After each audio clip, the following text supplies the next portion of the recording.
Hello guys, blue cloudy ക്രാഫ്റ്റിൽ സ്വാഗതം. ഇന്ന് ഞാൻ ചെയ്യാൻ പോകുന്ന കാര്യം എന്ന് വെച്ചാൽ ഈ പേനയുടെ കുറേ നേരം കൊണ്ട് ക്യാപ്പ് കാണുന്നില്ല ഗൈസ്. ഞാനാണെങ്കിൽ ആവശ്യമായി പേടിച്ച് കുറേ നേരം കൊണ്ടിരിക്കും.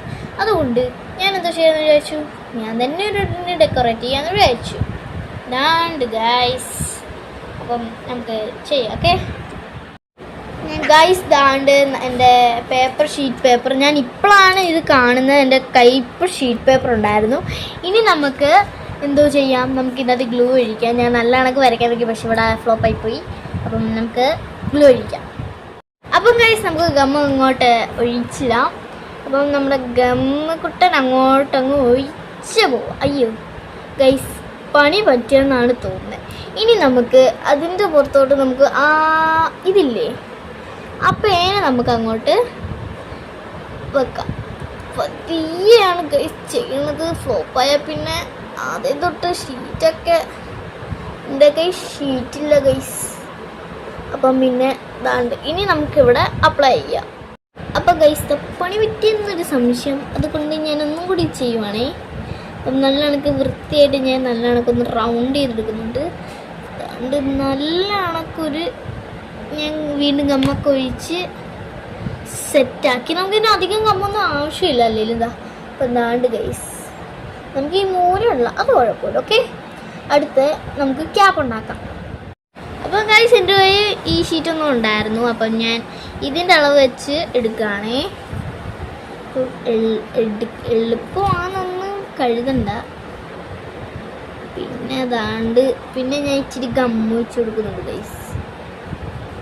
അയ്യോ, അപ്പം ഗൈസ്, ഗമ്മൊക്കെ ഒഴിച്ച് ഞാൻ നേരത്തെ വെച്ചായിരുന്നു. ഉണങ്ങിയ സംശയം, അതുകൊണ്ട് ഞാൻ ഒന്നും കൂടി ഒഴിച്ചു ഗൈസ്.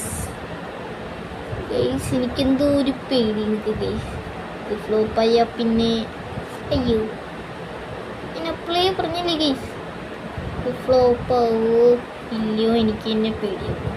അപ്പം എന്താ അത്യാവശ്യത്തിന് നമ്മൾ ഒട്ടിച്ചു കൊടുക്കുന്ന കണക്കൊക്കെ ഗൈസ്. ഇതാണ്ട് ഗൈസ്, അപ്പം ഗൈസ് ഇതാണ്ട് ഞാൻ ഒട്ടിച്ചൊക്കെ ഉണ്ടെന്ന് മിനിമം പറയാം. നമുക്ക് ഒട്ടിച്ച് വെച്ചു. ഇനി നമുക്കിത് ഒന്നും കൂടി കവർ ചെയ്ത് ഒട്ടിക്കാനുണ്ട് ഗൈസ്. നമുക്കങ്ങ് ഒട്ടിച്ച് കൊടുക്കാം. നല്ല കണക്കൊക്കെ ചെയ്ത് ഒരു ഇതാണ്ട് ഗൈസ്. അപ്പം ഇങ്ങനെ നമുക്ക് ജസ്റ്റ് പ്രസ് ചെയ്യണം. ഇനി നമുക്ക് ഇങ്ങനെ നമുക്ക് ഗമ്മ ഒഴിച്ച് കൊടുക്കണം. എൻ്റെ ഫെവിഗമാണ് ഗൈസ്, അതുകൊണ്ട് നിങ്ങൾക്ക് വേണമെങ്കിൽ ഫെവിക്കോളും എടുക്കാം. ഇനി നമുക്കിത് ഉണങ്ങാൻ കുറച്ച് സെക്കൻഡ് വെക്കണം. ഓക്കെ, വേണ്ട ഗൈസ്. അപ്പോൾ ഗൈസ്, എൻ്റെ ഈ ബട്ടർഫ്ലൈ ചിച്ച് ഉണ്ടായിരുന്നു. ബട്ടർഫ്ലൈ ചിച്ചിനെ നമുക്ക് അവിടെ വേണ്ടി ഒട്ടിച്ച് വെക്കാം. ഞാൻ ഗമ്മ ഒഴിക്കാൻ പറഞ്ഞത് ഗൈസ്, എൻ്റെ ഒരു മറുവി. അപ്പം ഗൈസ്, പറഞ്ഞു ഞാൻ ഇങ്ങനെ ഒരു ബട്ടർഫ്ലൈനെ അങ്ങ് ഒട്ടിച്ചുകൊണ്ട് ചേച്ചിന്. ഇനി നമുക്ക് ഇത് ഉണങ്ങാൻ വെക്കാം. അപ്പോഴത്തേക്കിന് നമ്മൾ ആ ക്യാപ്പ് ഉണങ്ങിക്കാണുമല്ലോ. അപ്പം ഗൈസ് ദാണ്ട് ഗൈസ്, അപ്പം ഞാൻ ക്യാപ്പൊക്കെ വെച്ച് നമ്മുടെ ബട്ടർഫ്ലൈ ചേട്ടൻ ഉണങ്ങിയെന്ന് വിചാരിച്ചാണ് ഞാൻ ക്യാപ്പൊക്കെ വെച്ച് ഗൈസ്. അപ്പോൾ നമുക്കിനി എഴുതാം. അപ്പം ഗൈസ്, നമുക്ക് സ്കൂൾ മെറ്റീരിയലിനൊക്കെ ആവശ്യത്തിന് ഇതൊക്കെ യൂസ് ചെയ്ത് അപ്പം എൻ്റെ നെയിം അങ്ങോട്ട് എഴുതി വെക്കാം ഗൈസ്. അപ്പം എല്ലാവർക്കും ഇഷ്ടപ്പെട്ട ലൈക്കും സബ്സ്ക്രൈബും ആർക്കെങ്കിലും ഷെയർ ആണെങ്കിൽ ഷെയർ ചെയ്താൽ പറ്റട്ടെ. ബൈ ബൈ ബട്ടർഫ്ലൈ ചേട്ടാ, ബൈ ബൈ. അല്ല ചേച്ചി, ബൈ ബൈ, ടാറ്റാ.